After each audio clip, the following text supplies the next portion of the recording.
Hoje nós vamos dar continuidade ao estudo de Apocalipse. Nós estamos chegando no finalzinho de Apocalipse.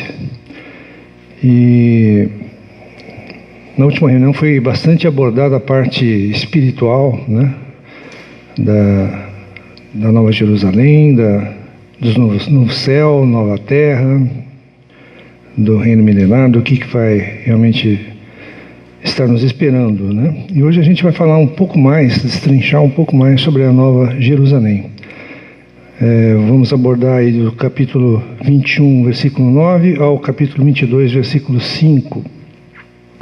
Lógico que não dá para abordar 100% do que está ali, porque também a gente não sabe 100% do que está ali. Mas nós vamos tentar dar uma noção, uma ideia do que é a Nova Jerusalém. Eu queria que vocês gravassem uma frase: a Nova Jerusalém é nossa habitação eterna com Deus. A Nova Jerusalém é a nossa habitação eterna com Deus. A gente se utilizou de dois livros, né? Apocalipse de Hernandes Dias Lopes e de Witness Lee, e também da fala de Luciano Subirá. Nós vemos que em Apocalipse 17, versículos de 1 a 3, João é convidado para ver a queda da grande Babilônia por um anjo. E em Apocalipse 21, 9 e 10, este mesmo anjo chama João para ver a Nova Jerusalém, a cidade santa, a noiva do Cordeiro. Se a gente entender Jerusalém ao longo da Bíblia, a gente vai perceber que ela é terrena, no caso dos reis, né, no caso de Davi. Tem aqui vários versículos, vou citar dois aqui, Josué 15, 63, Salmo 48, que falam sobre a Jerusalém terrena, né? Mas ela também é celestial e eterna, a Nova Jerusalém, que aparece aqui em Apocalipse 21, versículos 2 e 10. Então a gente não vai falar sobre a capital de Israel, né? Mas a cidade espiritual de Deus, que é formada por pessoas. Ela é santa, como já falei, ela é celestial, ela desce do céu, tá? E ela representa a igreja. Ela tem fundamento, muralhas, portas, praça ou rua, habitantes.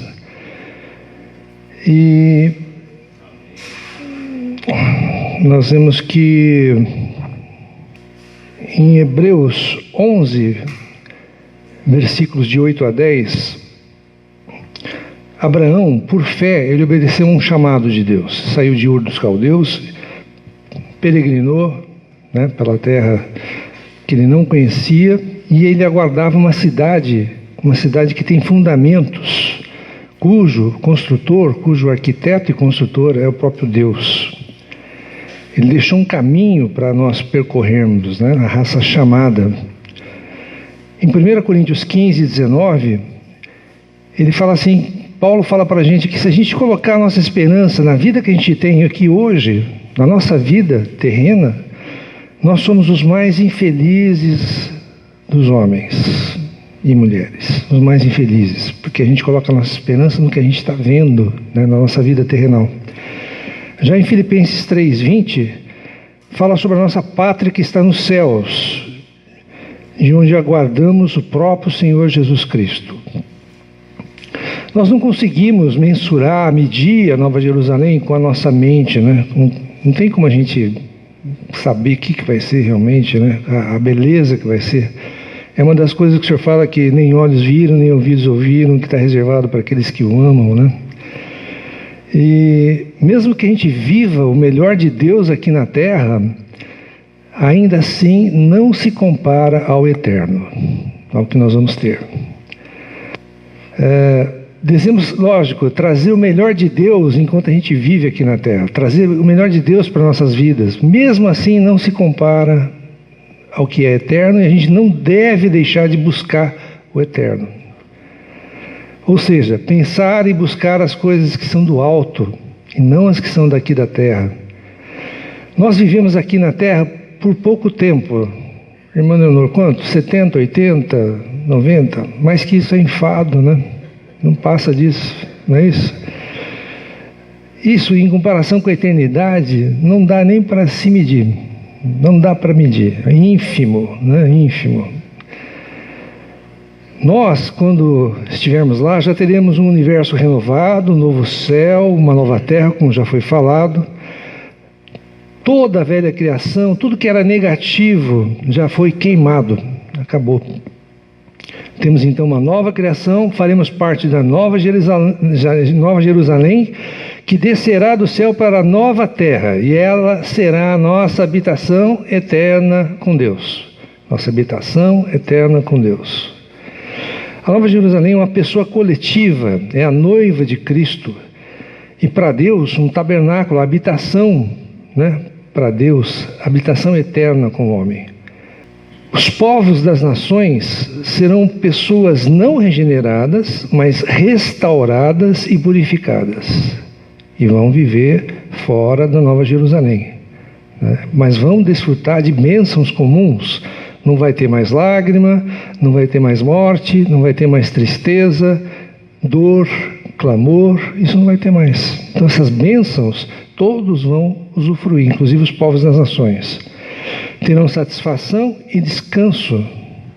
A Nova Jerusalém, do que ela é composta? De todos os santos redimidos de todas as eras, todos os salvos de todas as eras, todos os que nasceram de Deus. Eles estarão, nesta época, amadurecidos, aperfeiçoados, qualificados. Mas os santos terão um suprimento especial de vida, a água da vida. Vão ter um suprimento especial de vida. Na Nova Jerusalém, nós vamos servir ao nosso Deus, ao Cordeiro, na sua presença pela eternidade. Vamos reinar com o Senhor pelos séculos dos séculos. Apocalipse 21, 11, a gente podia dar uma lidinha aqui. 21, 11. A qual tem a glória de Deus. O seu fulgor era semelhante a uma pedra preciosíssima, como pedra de jaspe cristalina. Então João, ao tentar descrever a glória da cidade, ele falou em quê? Em pedras preciosas. No tabernáculo e no templo, a glória de Deus acontecia onde? No Santo dos Santos, na parte mais íntima do tabernáculo e do templo. Agora, a glória de Deus habita onde? Em nós, nos que creem. A Shekinah de Deus, o esplendor de Deus, brilhará eternamente na igreja, na noiva do Cordeiro. A lua reflete o sol, Então a igreja também vai refletir a glória do Senhor. E essa glória não dá para descrever. Não dá para descrever. A igreja hoje é uma miniatura da Nova Jerusalém. Onde Cristo é satisfeito e Deus é expresso. Não são duas pessoas, Deus triuno. Mas a gente fala só para diferenciar a ação. A aparência da cidade é como uma pedra de jaspe. Essa aparência de pedra de jaspe é a aparência de Deus. É a própria aparência de Deus. Apocalipse 21, 19 e 20. Vamos ler lá. Os fundamentos da muralha da cidade estão adornados de toda espécie de pedras preciosas. O primeiro fundamento é de jaspe, o segundo de safira e assim vai. São 12 pedras preciosas diferentes. Então ela é bonita por dentro, é bonita por fora.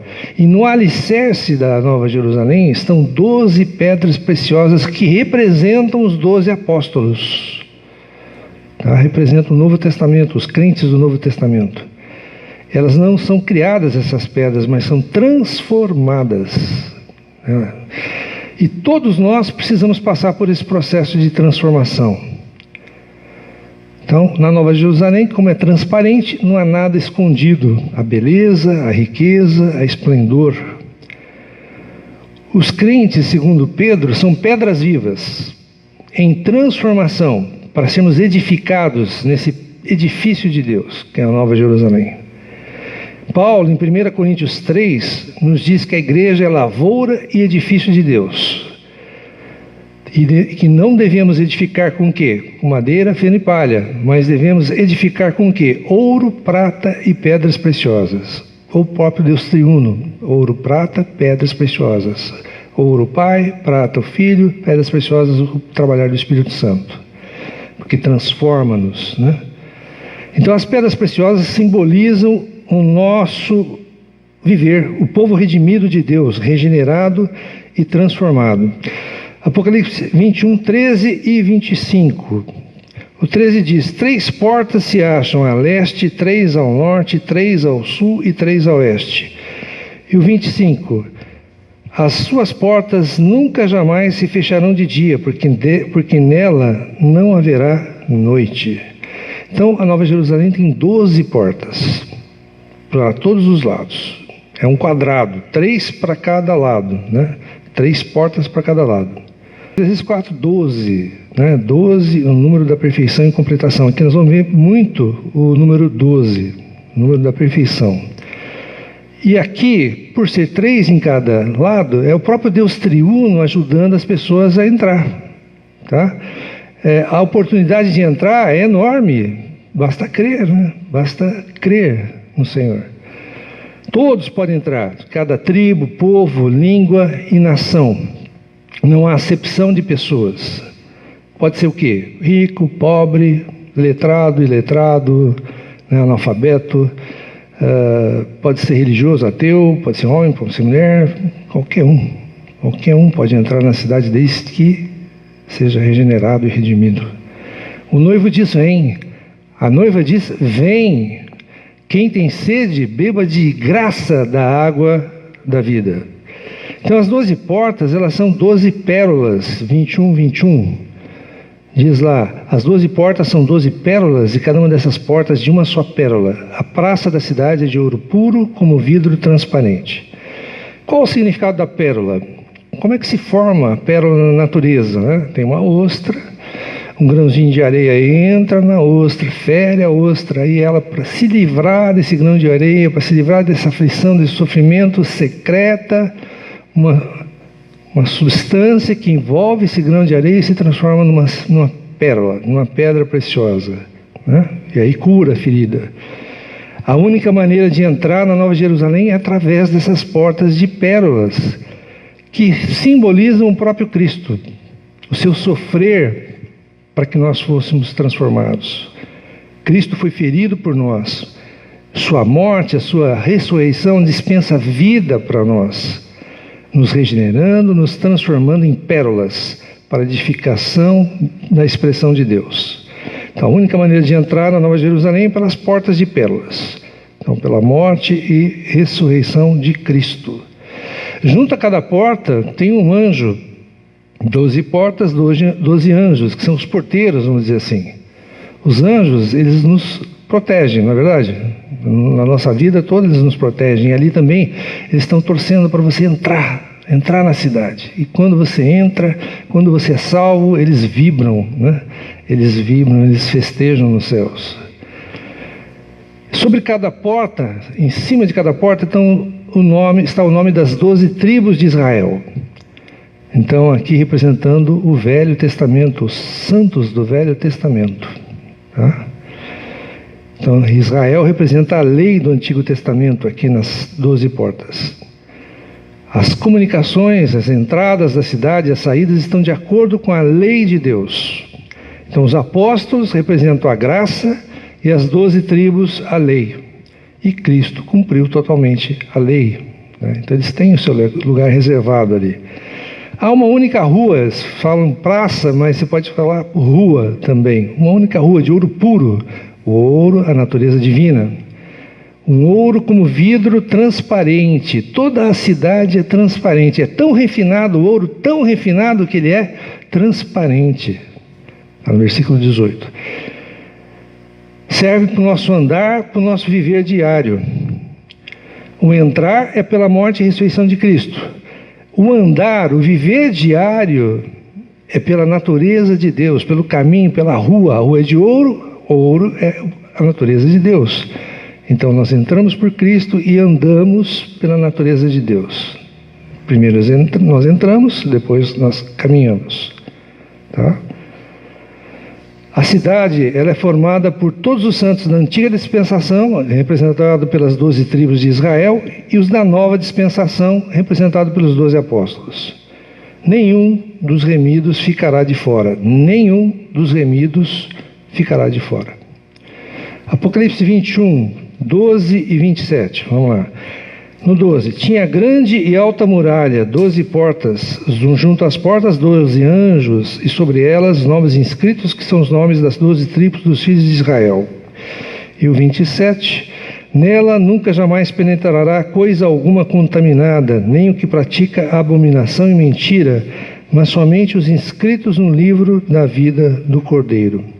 Então a cidade ela tem uma alta muralha. Essa muralha ela faz separação, separa a Nova Jerusalém das nações. Ela era de jaspe. O jaspe é a natureza de Deus. Em Apocalipse 4, 3, no início do versículo, diz lá que se acha sentado no trono, quem está no trono tem aspecto de jaspe e de sardônio, é o próprio Deus. O jaspe, que é verde, né, escuro, simboliza a vida, as riquezas de Deus, e o sárdio, de cor vermelha, simboliza a redenção, o Deus da redenção. Então, vida e redenção. Quando entramos na Nova Jerusalém, não vai mais precisar de redenção, porque todos nós já estaremos redimidos lá, né? Então só vamos precisar de vida mesmo, de suprimento de vida, não mais de redenção, por isso será jaspe, as muralhas serão jaspe também. Então o principal material da cidade santa é jaspe, verde, transparente, que expressa Deus e sua glória. A muralha ela representa proteção e segurança em ressurreição. Embora tenha portas e portas abertas, nem todos entrarão nessa cidade. Em cada porta há um anjo, né, para proteção da porta, como no Éden. O muro demarca a santidade da cidade, separando o puro do impuro. Deus é o muro de fogo que protege a sua igreja. A igreja tem segurança, porque Deus está protegendo. O pecado não pode entrar na Nova Jerusalém, o diabo também não, porque já foi lançado no lago de fogo. A igreja, ela pode ser aberta a todos. Todos têm direito de entrar na igreja, mas ela não é aberta a tudo. Nem tudo pode entrar também. Hoje, muitas vezes a igreja ela é aberta a tudo, mas não a todos. Faz restrições. Entrarão na Nova Jerusalém somente aqueles cujos nomes estão no livro da vida.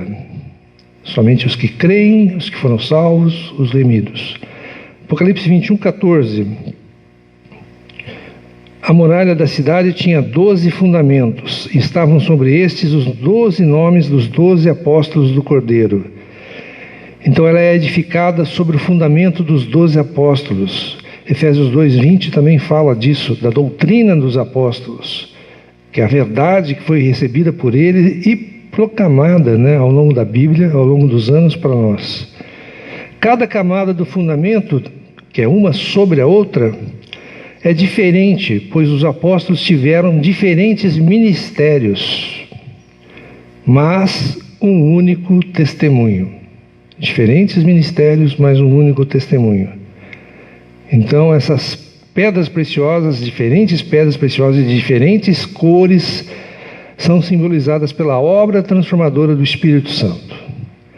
Mas Jesus Cristo é o único fundamento da igreja, 1 Coríntios 3:11. Esse fundamento está baseado na palavra. A palavra é sua base. A muralha tem 12 fundamentos com o nome dos 12 apóstolos. É separação, é proteção. As portas para propagação, para entrada. E a muralha para proteção, separação. Apocalipse 21, 15 a 17. Aquele que falava comigo tinha por medida uma vara de ouro para medir a cidade, as suas portas e a sua muralha. A cidade é quadrangular, de comprimento e largura iguais. E mediu a cidade com a vara até 12.000 estádios. Seu comprimento, largura e altura são iguais. Mediu também a sua muralha, 144 côvados, medida de homem, isto é, de anjo. Então o Senhor mede a cidade com uma vara de ouro. Por que medir a cidade? Isso significa o quê, né? Tomar posse. Tomar posse, isso pertence ao Senhor. Ela é quadrangular, ela é perfeita, ela é completa. Comprimento, largura e altura iguais. O Santo dos Santos, quando havia o tabernáculo, ele era menorzinho, né? O tabernáculo ele era itinerário, né? Tinha assim, itinerante, né? Ele não parava num lugar só. O templo, já que era mais fixo, né? Em Israel, né? Ele era maior. O Santo dos Santos era um pouco maior. Mas nos dois casos, o Santo dos Santos tinha a mesma medida, mesmo comprimento, largura e altura iguais. Neste caso, a cidade toda é o Santo dos Santos. A cidade inteira tem 12.000 estádios, 1.000 vezes 12, ou 2.200 quilômetros. Dá para ir de São Paulo a Aracaju, em Sergipe. 2.200 quilômetros. Altura, largura e comprimento. Esses números representam a simetria, a perfeição da Nova Jerusalém. Toda a cidade é igual, né? Deus é o arquiteto e fundador dessa cidade, né? E ela inteira será então o Santo dos Santos expandido. A muralha mede 144 côvados, ou 12 vezes 12, ou 70 metros de altura. Esse é um símbolo, né, da majestade, da grandeza da cidade. Não há nada fora de ordem, nada fora de equilíbrio. Apocalipse 21, 18 e 21b. 18. A estrutura da muralha é de jaspe, também a cidade é de ouro puro, semelhante a vidro límpido. E o 21. As 12 portas, 12 pérolas, cada uma dessas portas de uma só pérola. A praça da cidade é de ouro puro, como vidro transparente. Então a cidade, a praça, né, a rua da cidade, o lugar central, onde as pessoas vivem, tudo é de ouro puro, como vidro transparente. Tudo representando Deus. Deus é a própria cidade misturada conosco, misturada com seus redimidos. Tudo está na luz, à descoberta.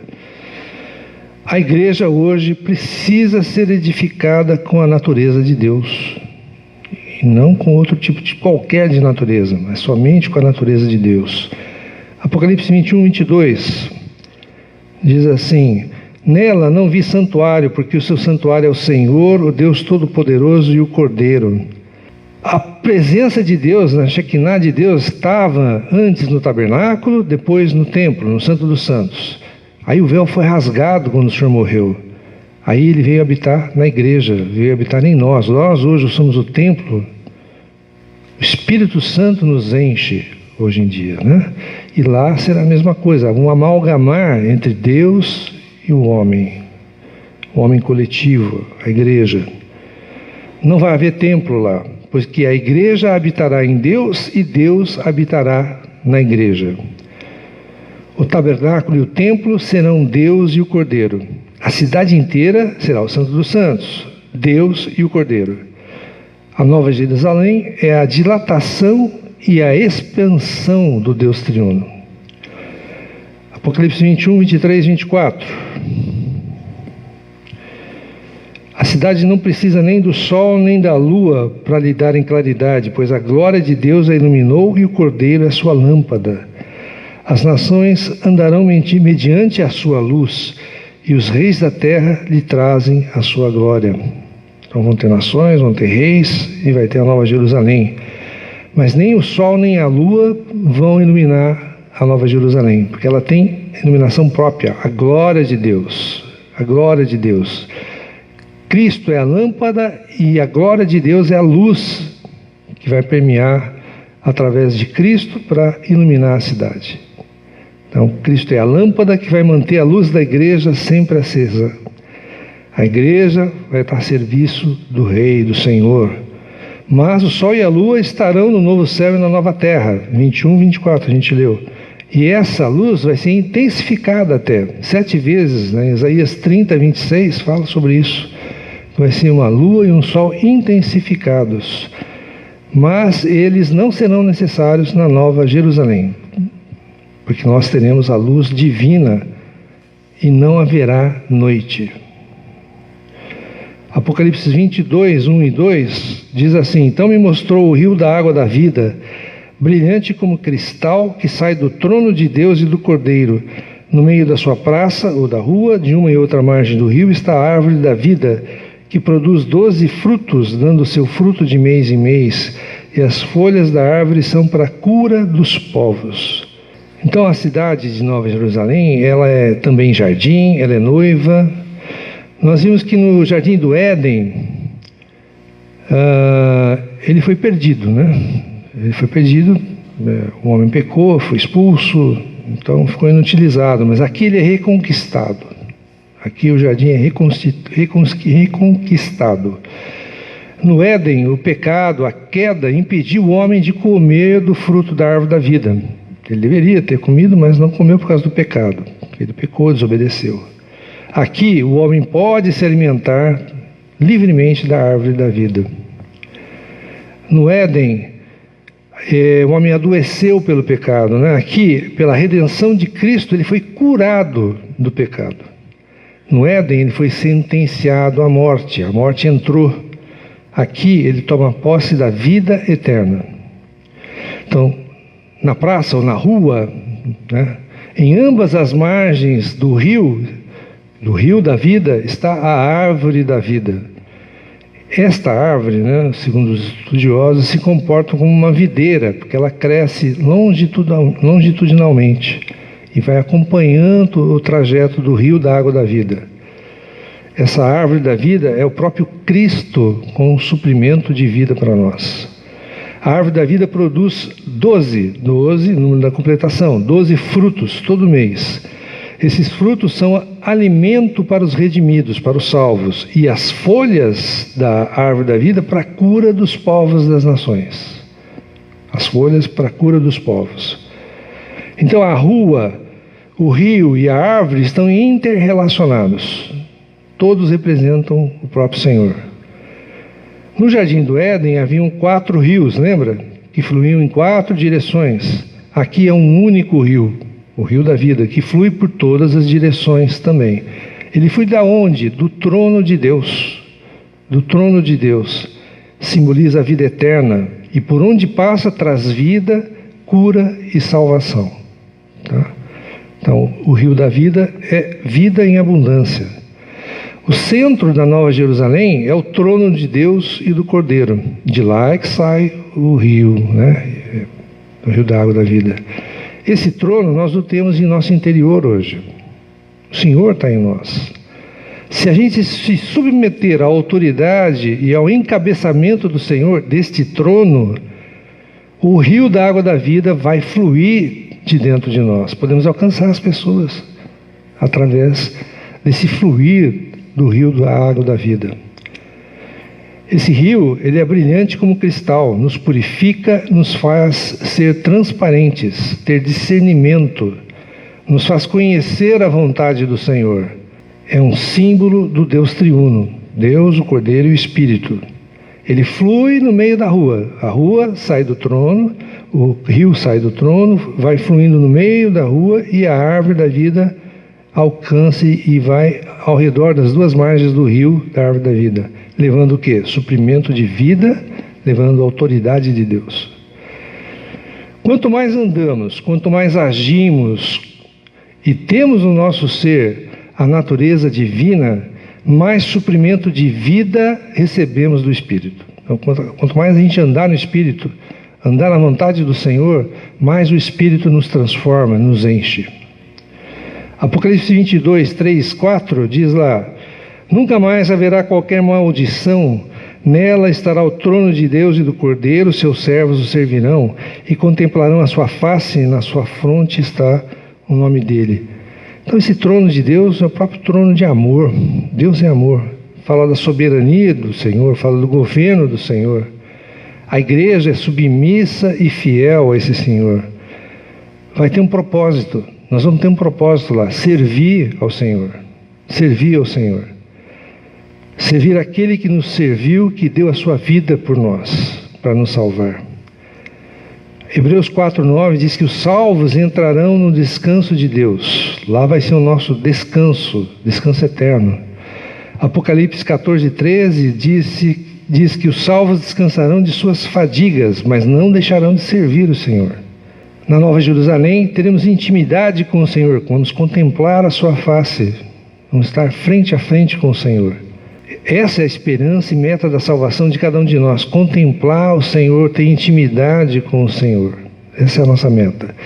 Apocalipse 22, 5. Então já não haverá noite, nem precisam eles de luz de candeia, nem da luz do sol, porque o Senhor Deus brilhará sobre eles e reinarão pelos séculos dos séculos. Não é só para a glória que Deus nos salvou, mas também para reinarmos com Ele. Termos a glória do Senhor e reinarmos com o Senhor. Seremos servos, mas também co-reis com Ele, reis com Ele, para sempre. Cristo vai compartilhar com a igreja, a sua noiva, a glória e a autoridade e o seu poder. Então o que a gente precisa fazer hoje, irmãos?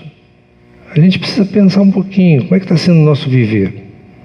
Como é que está sendo o nosso viver? A forma de vivermos, como é que está sendo, né? Nós precisamos dar espaço para o Espírito nos transformar nessas pedras preciosas, né? De que maneira? Romanos 12, 2 fala, pela renovação da nossa mente. A nossa mente, começa na nossa mente a renovação do nosso ser. E através da nossa mente nós podemos iniciar a nossa transformação. Outra coisa, não se permita criar raízes que te prendam a este mundo. Este mundo é passageiro, é transitório. Esse nosso corpo aqui é transitório. Não se permita criar raízes. Nós estamos de passagem. Mire aonde? No reino eterno. Mire no Senhor, na Nova Jerusalém. Busque viver, lógico, o melhor de Deus aqui na terra, mas principalmente busque viver pelo que é eterno, não pelo que é passageiro. Busque as coisas do alto, não as que são aqui da terra. E repetindo, a Nova Jerusalém é a nossa habitação eterna com Deus. A Nova Jerusalém é a nossa habitação eterna com Deus. Os irmãos podem completar a mensagem. É isso que eu tinha para falar.